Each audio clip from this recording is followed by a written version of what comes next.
আমরা আবেদন করতে করুন না, করছেন না। যেটা শুনুন না, আপনি আপনার কথা শুনে আমাদের কথা শুনুন। কথাটা শুনুন যে দিদি আপনার যদি টিউবওয়েল দরকার থাকে একটা, আমরা পঞ্চায়েত সমিতি থেকে ইমিডিয়েট টিউবওয়েল বসিয়ে দেবো। 2 বছর আমরা কত জল বইবো? আমাদের ল্যাট্রিনে জল নেই, আমাদের খাবার জল নেই, আমাদের থালা বাসন ধোয়ার জল নেই, আমাদের কিছুই নেই। আজকে পাইপ বসিয়ে দিয়ে গেছে, 2 বছর হয়ে গেছে, এখনো আমরা জল পাচ্ছি না। আপনারা আজকে বিধায়ক সাহেবকে কি বললেন, উনি কি বললেন?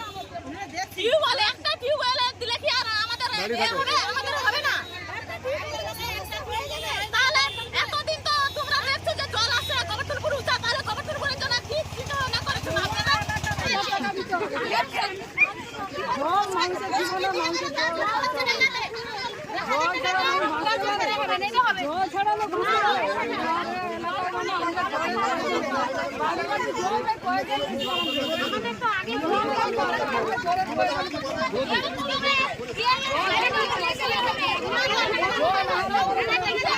আমি এখান থেকে জোর গলায় বলে দিই আপনাকে একটা টিউবওয়েল বসাতে পারি।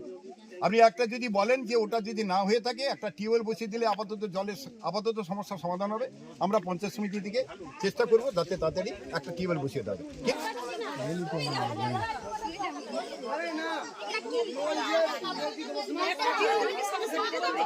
আমরা পঞ্চায়েত সমিতি থেকে ইমিডিয়েট টিউবওয়েল বসিয়ে দেবো। 1 2 হচ্ছে এই যে পাইপের জল সরবরাহ শুধু আপনার এখানে না, আমাদের যে 15টা গ্রাম পঞ্চায়েতেই প্রবলেম আছে।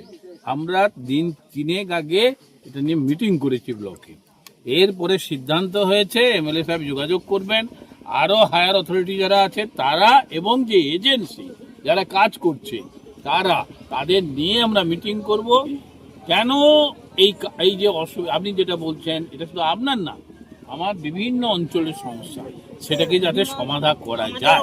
বিধায়ক স্যার এসেছিলেন, স্যারের কাছে আমাদের একটাই আবেদন যে আমাদের এখানে টাইম কল এসেছে, টাইম কল ঘরে ঘরে বসিয়ে দিয়ে গেছে, পাইপ দিয়ে গেছে, কিন্তু জল পড়ে না।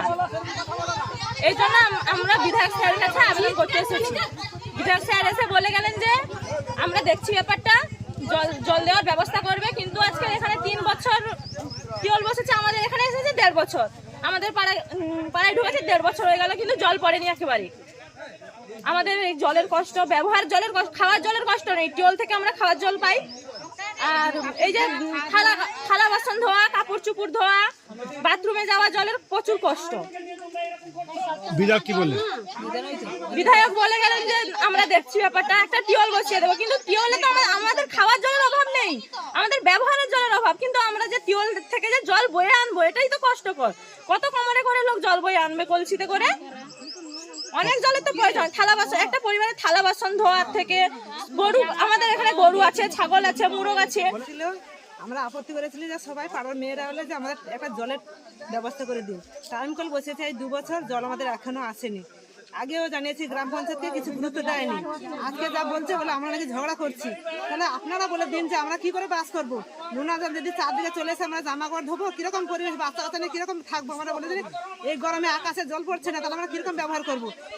বললো কিনা তোমাদের নলকূপ বসে, নলকূপ বসলে আমরা নলকূপের অভাব নেই, আমরা খাওয়ার জলের অভাব করি না, আমরা ব্যবহারের জন্য অভাব। তাহলে আকাশে জল পড়ছে, আমরা কত কষ্ট আমরা মানুষ বাঁচবো?